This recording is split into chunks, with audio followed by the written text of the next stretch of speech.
अस्सलाम वालेकुम स्टूडेंट्स। हमारा कोर्स है computer analysis and design. Basically दो चीज़ें होती हैं, कंप्यूटर एनालिसिस एंड डिज़ाइन और soft system analysis and design. तो हम पहले सिस्टम एनालिसिस एंड डिज़ाइन देखेंगे और उसके बाद कंप्यूटर एनालिसिस एंड डिज़ाइन देखेंगे।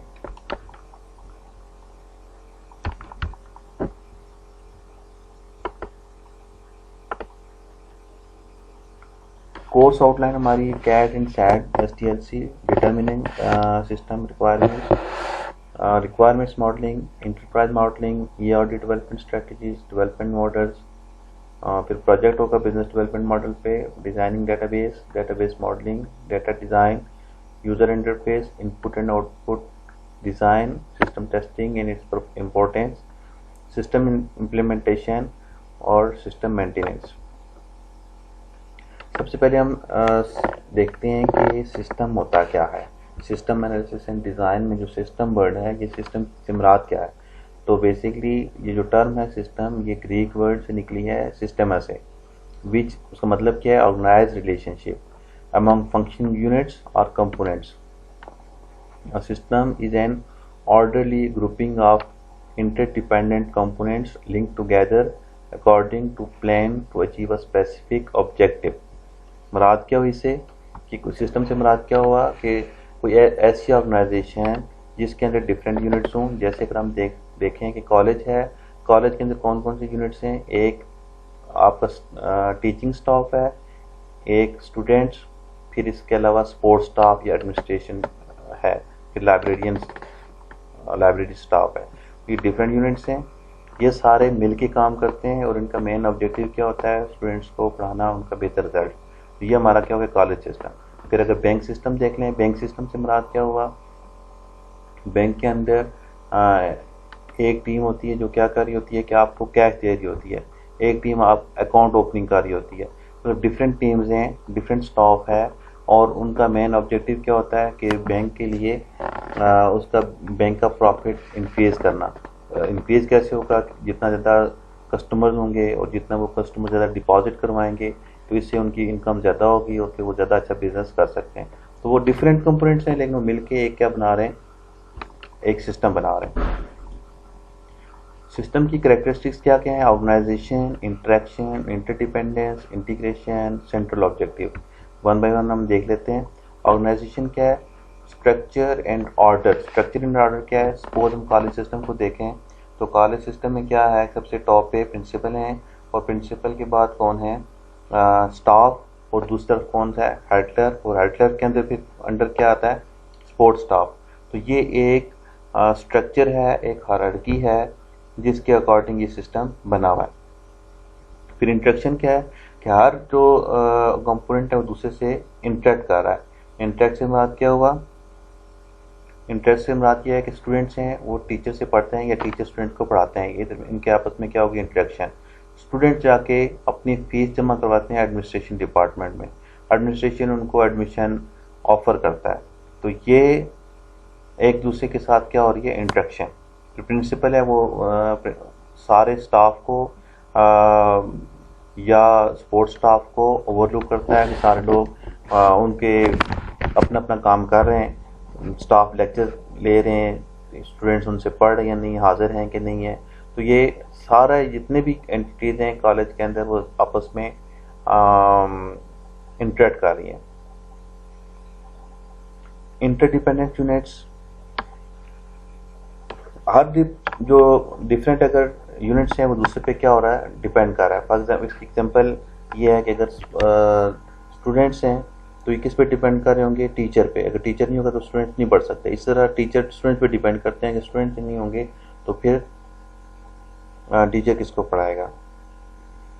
इंटीग्रेशन से बात क्या है, integration is concerned with how a system components are connected together. It means that parts of the system work together within the system even if each part performs a unique function। यानी हर अगर part अलग से काम भी कर रहा हो तब भी वो दूसरों के साथ क्या होगा, लिंक होगा।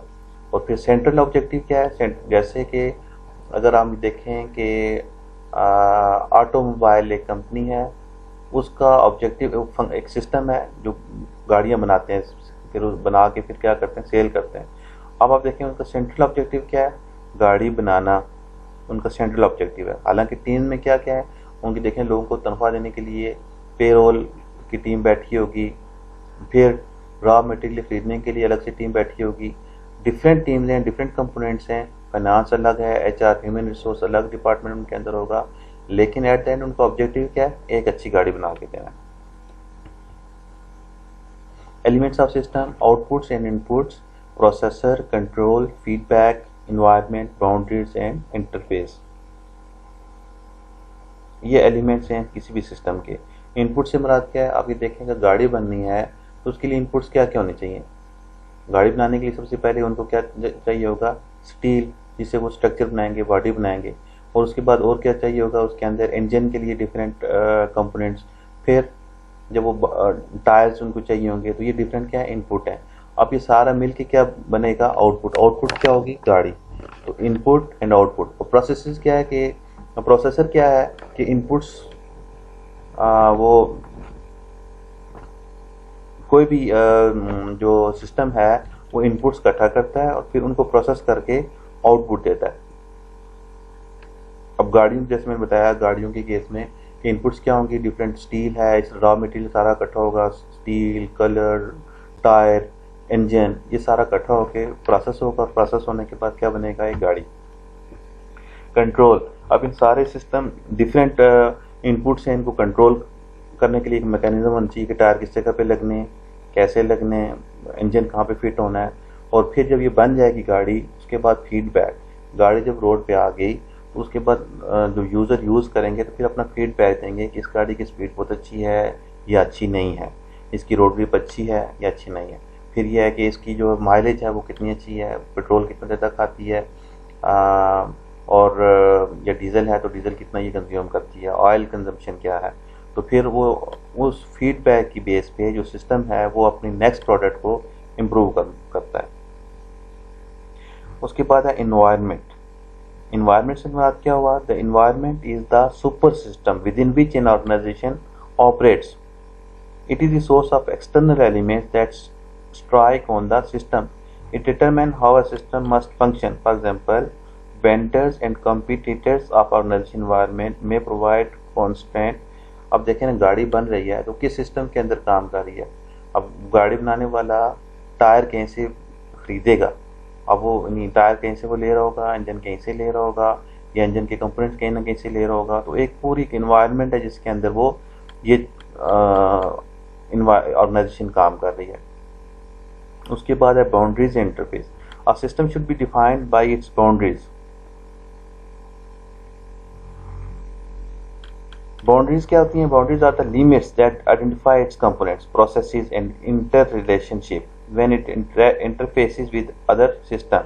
Each system has boundaries that determine its sphere of influence and control. The knowledge of the boundaries of a given system is crucial in determining the nature of its interface with the other system successful design. उसके बाद हम देखते हैं, जब हमने elements देखे, अब हम देखते हैं types of system. Types of system है फिजिकल और ऑब्स्ट्रैक्ट सिस्टम। फिजिकल सिस्टम क्या है, अब देखें कंप्यूटर सिस्टम है, कंप्यूटर सेंटर सपोज, वो एक फिजिकल सिस्टम है। अब फिजिकल सिस्टम के अंदर डिफरेंट एंटिटीज आ सकती हैं, उनको हम क्या कह सकते हैं, स्टैटिक और डायनामिक एंटिटीज। स्टैटिक एंटिटीज क्या है, कंप्यूटर सिस्टम है जहाँ पे लोगों को कंप्यूटर सिखाया जाता है, तो वहाँ पे क्या होंगे, चेयर्स होंगी जहाँ लोग बैठ के कंप्यूटर सीखेंगे, टेबल होगा, और फिर क्या होंगे, कंप्यूटर। तो जो चेयर्स और टेबल्स और इस तरह का जो फर्नीचर है उसे हम जो टच किए जा सकते हैं उसे हम क्या कहेंगे, स्टैटिक। और फिर डायनामिक कौन सा होगा, जो कंप्यूटर के अंदर इंस्टॉल चीज़ें सारी होंगी वो क्या होगी, डायनामिक सिस्टम। एब्स्ट्रैक्ट सिस्टम से मुराद क्या हुआ, दीज आर कंसेप्चुअल और नॉन फिजिकल एंटिटीज।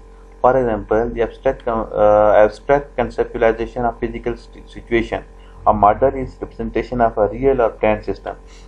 अब घर बनाते हैं सपोज, तो घर बनाने से पहले क्या किया जाता है, उसका मैप, नक्शा तैयार किया जाता है।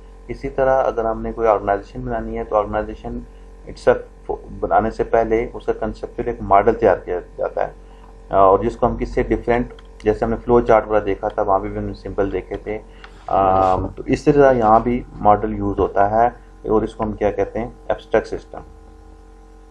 डिटर्मिनिस्टिक और प्रोबेबिलिस्टिक सिस्टम। डिटर्मिनिस्टिक सिस्टम क्या होते हैं कि जिनका हमें पता होता है कि इसकी इनपुट क्या होगी और आउटपुट क्या होगी, यानी अगर हाइड्रोजन और ऑक्सीजन दो इनपुट्स हम लें, उनको मिलाएं तो क्या बनेगा, वाटर। तो ये डिटर्मिनिस्टिक है, ये हमें पहले से पता है। और प्रोबेबिलिस्टिक सिस्टम क्या होता है कि उसका हमें पता नहीं होता। फॉर एग्जांपल कल का वेदर क्या है, तो ये कौन सा सिस्टम होगा, प्रोबेबिलिस्टिक सिस्टम। इसका हमें पता नहीं है कि कल बारिश होगी या ये धूप लगेगी। तो जिसका हमें 100% श्योर हो कि इसके ये इनपुट्स मिलके कौन सी आउटपुट बनेगी, तो वो क्या कहलाएगा, डिटर्मिनिस्टिक। फिर इसके अलावा डिफरेंट सिस्टम है। सोशल सिस्टम क्या है, जो मुख्तलिफ, यानी it is made up of people. For example social clubs, societies, ये कौन से सिस्टम होते हैं, सोशल सिस्टम। फिर एक human machine system. Human machine से क्या मुराद हुआ कि जहाँ पे मशीनें और ह्यूमन दोनों मिल के कुछ सिस्टम बनाते हैं। अभी हमारा कंप्यूटर है, ये अकेला काम कर सकता है, नहीं। इसको ऑपरेट करने के लिए हमें किसकी ज़रूरत होती है, किसी इंसान की। तो इसका मतलब कंप्यूटर कौन सा सिस्टम हुआ, कंप्यूटर सिस्टम कौन सा हुआ, human machine. Machine system third इसकी टाइप है, उसमें क्या है कि ह्यूमन की इंटरेक्शन नहीं होती, नेग्लिजिबल है, बिल्कुल नहीं है। जैसे आपने सैटेलाइट अगर फ़ज़ा में भेज दिया तो वहाँ पे ये इंसान नहीं है, वो खुद से काम कर रहा है। तो ये कौन सा सिस्टम होगा, मशीन सिस्टम, जहाँ पे ह्यूमन की इंटरेक्शन नहीं होती। फिर नेचुरल एंड मैन्युफैक्चर्ड सिस्टम भी होते हैं। नेचुरल सिस्टम क्या है कि जो अल्लाह ताला ने पहले से बनाए हुए हैं कायनात के अंदर, जैसे हमारा सोलर सिस्टम है, सीजनल सिस्टम है। और मैन्युफैक्चर सिस्टम कौन से हैं, जैसे हमने खुद बनाए हुए हैं, जैसे डैम्स हैं, मोबाइल सिस्टम है, ऑटोमोबाइल सिस्टम है, हमारे कॉलेजेस हैं, यूनिवर्सिटीज़ हैं, रॉकेट्स हैं, ट्रेन हैं, ये सारे मैन्युफैक्चर सिस्टम हैं। फिर दो चीज़ें होती हैं, परमानेंट और टेम्परेरी सिस्टम। परमानेंट सिस्टम क्या है, जैसे हमारा अगर हमारा रिजल्ट सिस्टम क्या है, इसमें 45 या 50 मार्क्स लेंगे तो आप पास होंगे, ये परमानेंट सिस्टम है। बहुत अच्छे तक है, हम इसको फ़ौरन नहीं सडन चेंज नहीं करते। टेम्परेरी, जैसे हमने कोरोना के दौरान में ये किया कि जो फर्स्ट ईयर के जिसके जो मार्क्स हैं वो हमने सेकेंड ईयर में दे दिए, तो ये हमेशा तो नहीं होगा, इसको हम क्या कहेंगे, temporary system. Made man information system. Information system may be defined as a set of devices, procedures, and operating system designed around user-based criteria to produce information and communicate it to the user for planning, control, and performance. इसमें क्या हुआ, information system में जैसे अगर हमें result check करना है Mirpur board का, हम क्या करेंगे, यहाँ से हम लॉगिन करेंगे, वेबसाइट ओपन करेंगे, वहाँ पे अपना रोल नंबर लिखेंगे, रिजल्ट मिल जाएगा। तो इसमें क्या हुआ, कौन डिवाइसेस इन्वॉल्व हुई। आपने कहाँ पे देखा, लैपटॉप के जरिए, मोबाइल के जरिए एक डिवाइस है उसकी। फिर डिवाइस के अंदर कोई ऑपरेटिंग सिस्टम था, यानी अगर कंप्यूटर यूज़ कर रहे थे तो उसमें विंडोज़ इंस्टॉल होगी, तभी आप देख सकते हैं। अगर विंडोज इंस्टॉल नहीं होगी तो फिर आप चेक कर सकते हैं रिजल्ट, नहीं। इसी तरह मोबाइल के थ्रू करना चाहें तो उसमें मोबाइल में ऑपरेटिंग सिस्टम कौन सा होगा, एंड्रॉयड। फिर जहाँ पे ये सिस्टम इंस्टॉल है वहाँ पे डिफरेंट सॉफ्टवेयर यूज़ होते हैं। तो ये सारे डिवाइसेस, सॉफ्टवेयर, ऑपरेटिंग सिस्टम और इंसान मिलके ये क्या बनाते हैं, इंफॉर्मेशन सिस्टम। अब इंफॉर्मेशन सिस्टम में क्या होता है, एक होता है फॉर्मल और दूसरा होता है इनफॉर्मल। फॉर्मल इंफॉर्मेशन सिस्टम क्या होता है, it is based on the organisation represented by organisation chart. The chart is map of positions. मतलब सबसे पहले टॉप पे मैंने जैसे बताया कि हमारे यहाँ टॉप पे अगर हम देखें प्रिंसिपल साहब होंगे, उनके अंदर एक तरफ प्रोफेसर, दूसरी तरफ हेडलर के अंदर क्या होगा फिर सपोर्ट स्टाफ। तो ये क्या है, उसकी एक फॉर्मल सिस्टम हमने बना लिया। मैनेजरियल उसमें स्टाफ होता है, फिर सपोर्ट स्टाफ होता है, और ये बस उसी की ये डिटेल है। दूसरा होता है informal information system. It is the employee based system design to meet personal and vocational needs and to help solve work related problems. इसमें नहीं वो बाकायदा कोई एक हायरार्की नहीं होती, बल्कि एम्प्लॉय के प्रॉब्लम को सॉल्व करने के लिए इस तरह के सिस्टम बनाए जाते हैं। दूसरा है computer based information system. It relies on computer for rendering business application. ये कंप्यूटर, जैसे ये मीरपुर बोर्ड की एग्जांपल दी, तो ये कौन सा होगा, computer based information system. System analysis design overview. System development is systematic process which includes phases such as planning, analysis, design, deployment, and maintenance. Here in this tutorial we will primarily focus on system analysis and system design. यानी system आपको समझ आ गई, system क्या है, कोई भी organisation होगी जैसे स्कूल कॉलेज यूनिवर्सिटी, ये सिस्टम है। तो हम क्या करें, सबसे पहले उसको एनालाइज करते हैं, यानी कैसे काम कर रही है, इसमें कैसे काम हो रहा है, और फिर उसके बाद क्या करते हैं, उसको डिज़ाइन। फिर हम उसको, अगर हमने कंप्यूटर सिस्टम में कन्वर्ट करना है तो एनालाइज करके कंप्लीट एनालिसिस करेंगे, फिर उसका डिज़ाइन बनाएंगे, फिर उसके बाद कंप्यूटर इंफॉर्मेशन सिस्टम में कन्वर्ट होगी। एनालिसिस में क्या होगा, it is a process of collecting and interpreting facts, identifying the problems and decomposition of a system into its components. System analysis is conducted for the purpose of studying a system or its parts in order to identify its objective. इन पहले जो system बना हुआ है उसको study करना, यूं समझने system analysis कहलाता है। सिस्टम डिज़ाइन क्या है कि जब वो हमने समझ आ गई तो उसके बाद हम क्या करते हैं, उसको रिप्लेस करते हैं कंप्यूटर सिस्टम के साथ। तो फिर उसके लिए हम सिस्टम को डिज़ाइन किया जाता है। और system design focus on how to accomplish the objective of the system. System analysis and design mainly focuses on system, processes, technology. तो CAD बेसिकली क्या हुआ, कंप्यूटर एनालिसिस एंड डिज़ाइन, ये हमने सिस्टम एनालिसिस एंड डिज़ाइन देखा। तो computer analysis design क्या होगा कि इसमें जो मुख्तलिफ लोग हैं वो पहले से मौजूद सिस्टम को एनालाइज करेंगे, फिर कुछ डिज़ाइन करेंगे, और उसके बाद उसको किस में कन्वर्ट कर देंगे, information system. Computer system analysis is the application of computer system computer science and critical thinking to help business and their computer system run more efficiently. Computer system analysis and design and develop new system including hardware and software according to the company's specification. Computer system analysts troubleshoot hardware and software issues for companies and organizations. Continue reading to learn about educational programs and career opportunities in computer systems.